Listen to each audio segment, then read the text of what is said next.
guys, today I wanna show you how to add poses to Murf AI. So you wanna first add your text to the voice here. Let's just try this voiceover without pause. Obviously.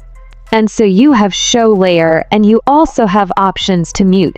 You have options to solo, which is, it's just going to play the audio of one layer. So we wanna add a pause right here. So just click on this space, click on add pause. Let's choose weak or medium. Let's choose medium first. Let's play the audio again.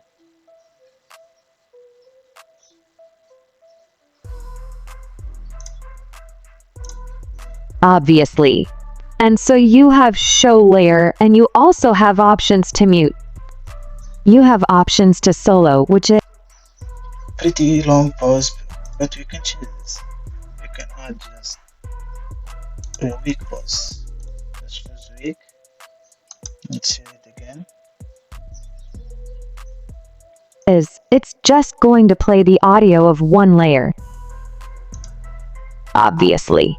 And so you have show layer, and you also have options to mute. You have options to solo, which is, it's just going to play the audio. Pretty good, right? So that's it, guys. If you found this video helpful, don't forget to like and subscribe.